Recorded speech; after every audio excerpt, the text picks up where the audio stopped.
اب بلا تاخیر میں دعوت دوں گا محقق دورہ محقق الازہر فضیلت الشیخ حضرت علامہ ارشاد الحق صاحب عصری حافظہ اللہ تعالی مکان اللہ فی طول حیاتہ، وہ آئیں اور اپنے مخصوص انداز میں محققانہ کلام فرمائیں۔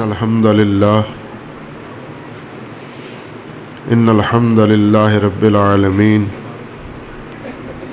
والصلاة والسلام علی سید الانبیاء والمرسلین وعلی آلہ وصحبہ ومن تبعہم بإحسان الی یوم الدین، واشہد ان لا الہ الا اللہ وحدہ لا شریک لہ، واشہد ان محمدا عبدہ ورسولہ، اما بعد، فاعوذ باللہ السمیع العلیم من الشیطان الرجیم من حمزہ ونفخہ ونفثہ، بسم اللہ الرحمن الرحیم۔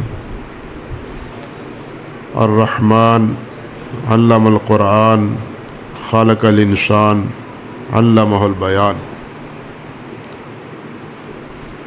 محترم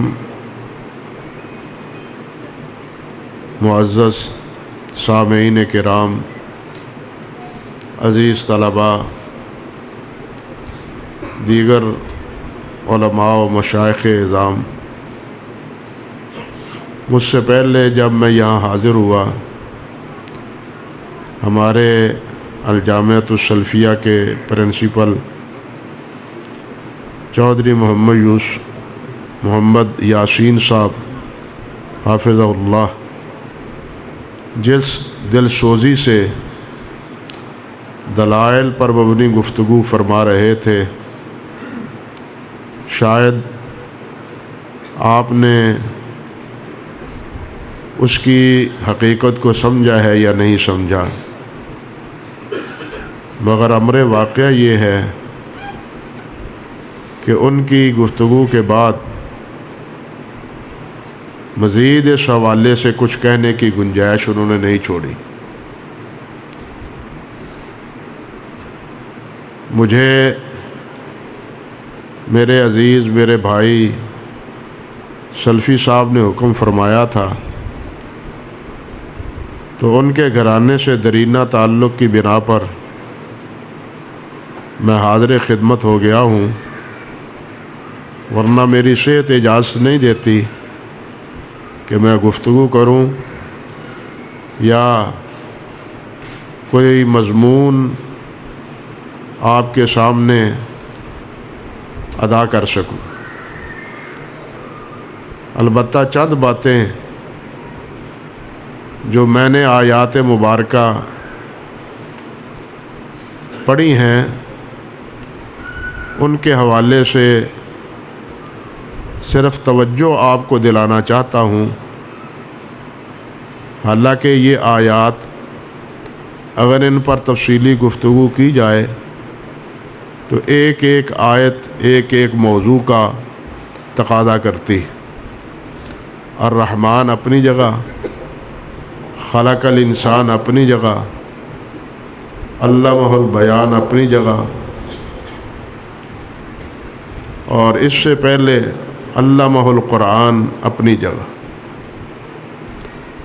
رحمان اللہ سبحانہ و تعالیٰ کا اس صفاتی اسم گرامی، بلکہ بعض علماء نے تو اسے ذاتی اسم بھی قرار دیا ہے۔ ذاتی علم کون سا ہے، ذاتی اسم کون سا ہے، صفاتی اسم کون سا ہے، یہ علمی مباحث ہے جسے نظر انداز کرتا ہوں۔ اللہ کے کچھ ذاتی اسماء مبارکہ ہیں اور کچھ صفاتی ہیں۔ بعض حضرات کی رائے ہے کہ الرحمن بھی اللہ ذوالجلال والاکرام کی اسی طرح ذاتی اسم ہے جس طرح کہ اللہ اسم ذاتی۔ قل ادعوا اللہ او ادعوا الرحمن ایما تدعوا فلہ الاسماء الحسنی، الرحمن کو پکارو یا اللہ کو پکارو، یہ سب اللہ سبحانہ و تعالیٰ کے اسماء ہیں۔ الرحمن وفور رحمت کا تقاضا کرتی ہے، مبالغے کا صیغہ ہے، بہت زیادہ مہربان اور بہت زیادہ وافر رحمت کرنے والا۔ رحیم صفت فعلی ہے، رحیم الرحمن اور الرحیم صفت فعلی ہے، اور الرحمن یہ صفت ذاتی بھی ہے اور صفت صفاتی بھی ہے۔ اللہ اکبر کبیرہ۔ اس رحمان نے، جس کی رحمت ہر چیز کو وسیع ہے، ہر چیز کو وسیع ہے، اور جس کی رحمت کے بغیر نہ ہم سانس لے سکتے ہیں، نہ آنکھ چھوک سکتے ہیں، نہ بول سکتے ہیں، نہ کچھ پا سکتے ہیں۔ یہ جو کچھ ہمیں حاصل ہے یہ سب اللہ رب العزت کی رحمت کا تقاضا ہے، اللہ کی رحمت کا نتیجہ ہے۔ نبی کریم صلی اللہ علیہ وسلم کی ایک دعا کے الفاظ ہیں کہ اللہ مجھے طرفت عین، آنکھ جھپکنے کے برابر بھی میرے اپنے نفس کے سپرد نہ کیجیے، بلکہ اپنی رحمت کے زیر سایہ رکھیے۔ اللہم رحمتک ارجو فلا تکلنی الی نفسی طرفت عین واصلح لی شأنی کلہ لا الہ الا انت۔ جب نبی مکرم صلی اللہ علیہ وسلم یہ بات فرمائیں تو ہمیں غور کرنا چاہیے پھر ہماری کیا اوقات ہے، ہماری کیا حیثیت ہے کہ اللہ تیری رحمت کے بغیر ایک آنکھ جھپکنے کے برابر بھی مجھ میں کوئی سخط نہیں ہے۔ اللہ اکبر کبیرہ۔ نبی علیہ الصلوۃ والسلام نے بھی اور خود اللہ رب العزت نے بھی فرمایا سبقت رحمتی من غضبی، میری رحمت میرے غضب سے سبقت لے جا چکی۔ بلکہ اللہ سبحانہ و تعالیٰ نے فرمایا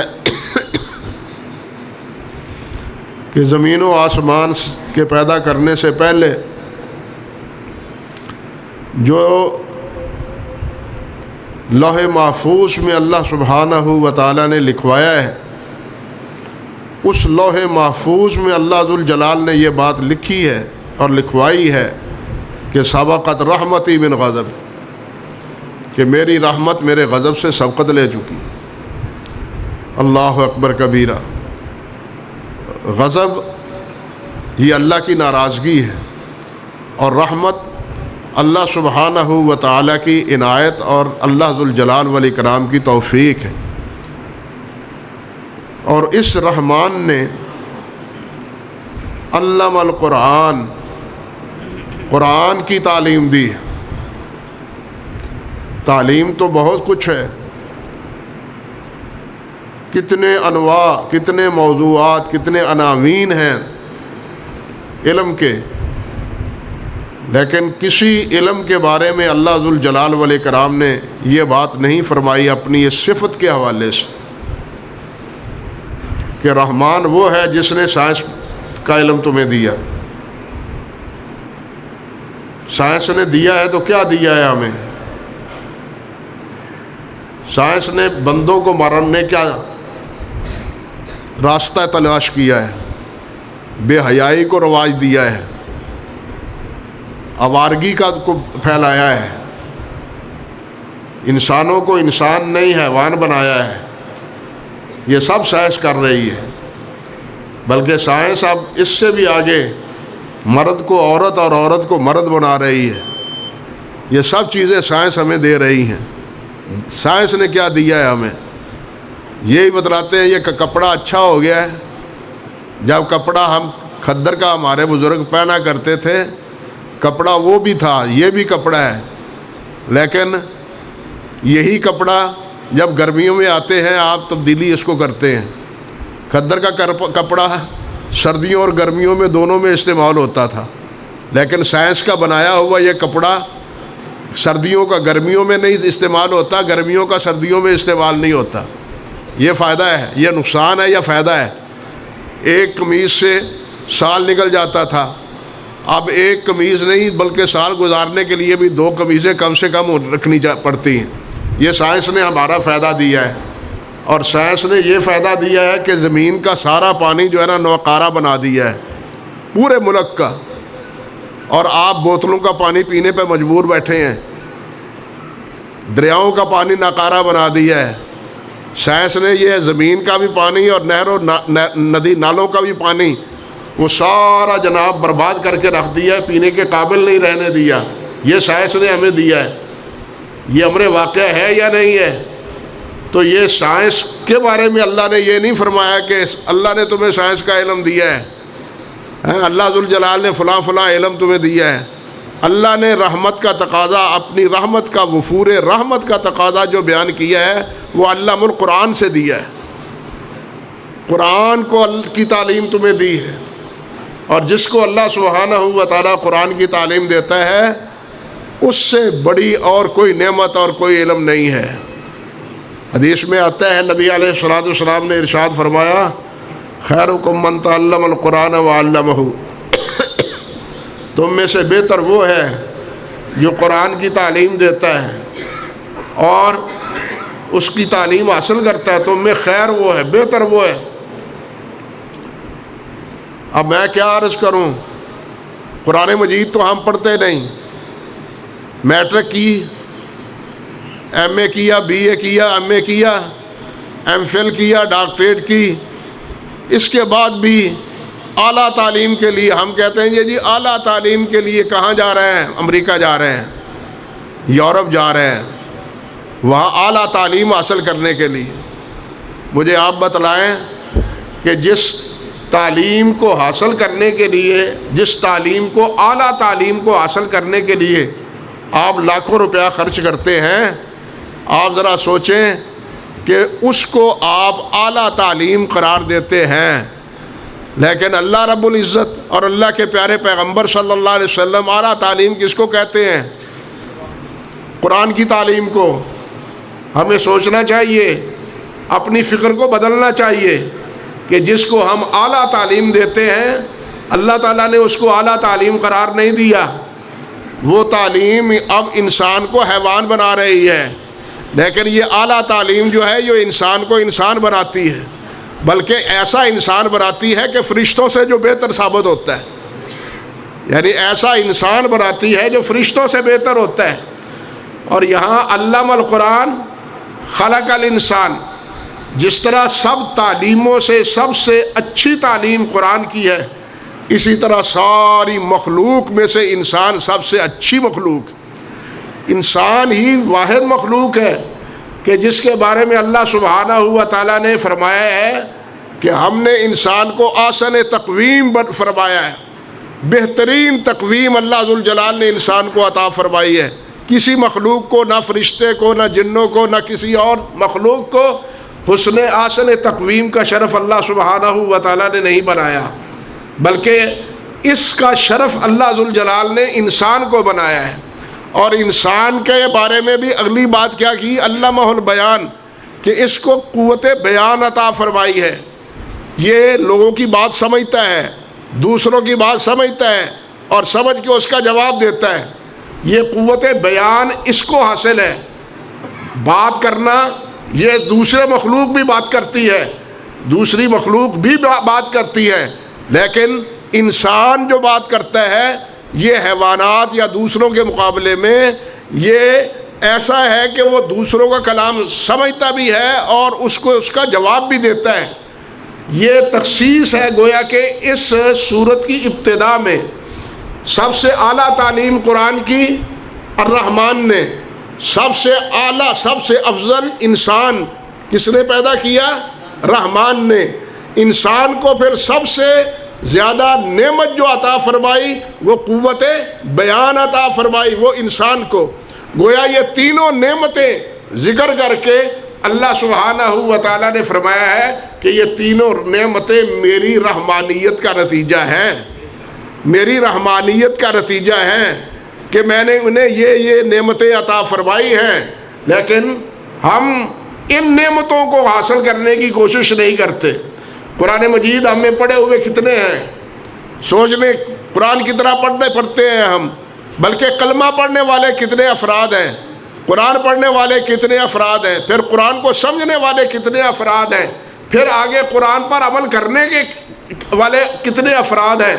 کیونکہ قرآن کا پڑھنا صرف یہی نہیں، بلکہ قرآن نے، اللہ کے نبی نے صلی اللہ علیہ وسلم نے علمہ القرآن فرمایا ہے، قرآن کی تعلیم دی ہے. یہ نہیں فرمایا کہ اس کو قرآن پڑھایا ہے. قرآن پڑھنا، قرات قرآن اور تعلیم قرآن دو علیحدہ چیزیں ہیں. بات سمجھے؟ قرات قرآن اور تعلیم قرآن دو علیحدہ چیزیں ہیں. قرات ہے صرف پڑھ لینا، میرے برخوردار عزیزو، حفظ کرنا یہ قرات ہے، لیکن اس کے معانی سمجھنا، اس کے مطالب کو سمجھنا، یہ تعلیم قرآن ہے. تعلیم قرآن جب تک نہ ہو، محض الفاظ کی دہرائی برکت کا ذریعہ ضرور ہے، ثواب کا ذریعہ ضرور ہے، لیکن محمود اسی وقت ہے جس وقت اس کی تعلیم حاصل کی جائے، اور تعلیم حاصل کرنے کے ساتھ ساتھ پھر اس پر عمل کیا جائے. وہ حدیث یاد رکھیں، یہ علم ایسا ہے جیسے نبی علیہ السلام نے فرمایا کہ قیامت کے دن انسان اپنی پاؤں کی مٹی نہیں چھوڑے گا جب تک اس سے چار چیزوں کا سوال نہیں کر لیا جائے گا. پہلی چیز کہ تمہیں پیدا کیا تھا تو تم نے کیا کیا ہے، دنیا میں آ کے کیا کیا ہے. انسان کو اللہ تعالیٰ نے امتحان کے لیے پیدا کیا ہے کہ یہ اطاعت گزار ہے، مسلمان ہے، فرمانبردار ہے، یا کافر ہے، یا ناشکرا ہے. یہ ہے انسان کا مقصد. پوچھا جائے گا کہ تو نے یہاں دنیا میں پیدا آ کے کیا کیا ہے. دوسرا کیا ہے، یہ مال کہاں سے تم نے کمایا ہے، اور تیسرا یہ کہ تم نے مال کہاں خرچ کیا ہے. مال کے بارے میں دو سوال، ایک کہاں سے کمایا، اور تیسرا کیا کہاں صرف کیا، اور چوتھا کیا کہ جو تم نے پڑھا ہے، جو تم نے تعلیم حاصل کی ہے، اس پر عمل کتنا کیا ہے. امام فضیل بن عیاض رحمۃ اللہ علیہ فرمایا کرتے تھے، او علماء کرام، کم سے کم علم کی زکوٰۃ بھی ادا کر دیا کرو. مال کی زکوٰۃ ہی نہیں، علم کی بھی زکوٰۃ ہے. علم کی زکوٰۃ یہ ہے کہ اس علم پر بھی 2.5% کم سے کم عمل کیا جائے، زیادہ نہیں تو 2.5% تو اس پر عمل کیا جائے. اگر 2.5% عمل کر لیا جائے تو پھر آہستہ آہستہ علم جس طرح جوں فراوانی ہوتی ہے، بڑھتا جاتا ہے، عمل کا دائرہ کار بھی اللہ کے فضل و کرم سے بڑھتا چلا جاتا ہے. تو عرض کرنے کا مقصد یہ تھا میرے بھائی کہ اللہ تعالیٰ نے اپنی صفت رحمانیت کا تذکرہ ان 3 چیزوں کے ساتھ کیا ہے. پہلا قرآن مجید کے ساتھ کہ میں نے قرآن تمہیں دیا ہے، قرآن کی تعلیم تمہیں دی ہے، اور دوسری چیز کیا ہے کہ تمہیں کیا پیدا کیا ہے، اشرف مخلوق انسان بنایا ہے تمہیں، اور تمہیں قوت گویائی عطا فرمائی ہے، حیوانوں سے دوسروں سے ممتاز کیا ہے. یہ جو سائنسدان ہیں یا فلاسفہ ہے، فلسفی ہے، وہ انسان کو کیا کہتے ہیں، وہ انسان بھی حیوان ہے اور حیوانات بھی حیوان ہے، لیکن ان تمام حیوانات میں انسان کا امتیاز یہ ہے کہ انسان حیوان ناطق ہے. ان کی اصطلاح کے مطابق حیوان ناطق ہے. اور یہ حیوان ناطق کا کیا مطلب ہے کہ انسان گفتگو کرتا ہے، وہ دوسروں کو سمجھاتا بھی ہے، خود سمجھتا بھی ہے. اور اللہ سبحانہ و تعالیٰ نے یہ جو دماغ بنایا ہے، اس دماغ کے 2 حصے باقاعدہ ایسے بنائے ہیں جو اس میں ایک حصہ بات کو سمجھنے والا ہے، اور دوسرا حصہ وہ ہے جو سمجھ کے جواب دینے کے قابل اللہ تعالیٰ نے بنایا ہے. اور یہ تخلیق، یہ اس قسم کی تخلیق اور اس قسم کی تقسیم اللہ سبحانہ و تعالیٰ نے انسان کے علاوہ اور کسی مخلوق کی نہیں بنائی. تو اللہ تعالیٰ کا شکر ادا کرنا چاہیے ان حضرات کو جو قرآن مجید کے ساتھ وابستہ ہیں، جو قرآن مجید کے ساتھ وابستہ ہیں، صرف پڑھنے کے ساتھ نہیں بلکہ اس کا علم حاصل کرنے کے ساتھ. اللہ تعالیٰ مجھے بھی اور آپ کو بھی قرآن کا علم حاصل کرنے کی توفیق عطا فرمائے. میں اپنے اندر اتنی ہمت نہیں پاتا کہ اس سے زیادہ بھی گفتگو کروں، ورنہ صحیح بات ہے کہ یہ موضوع یعنی بہت لمبا ہے. کبھی اللہ نے توفیق عطا فرمائی تو اس کی تکمیل کرنے کی کوشش کروں گا. یار زندہ صحبت باقی. سبحان ربک رب العزت عما یصفون وسلام علی المرسلین والحمد للہ رب العالمین.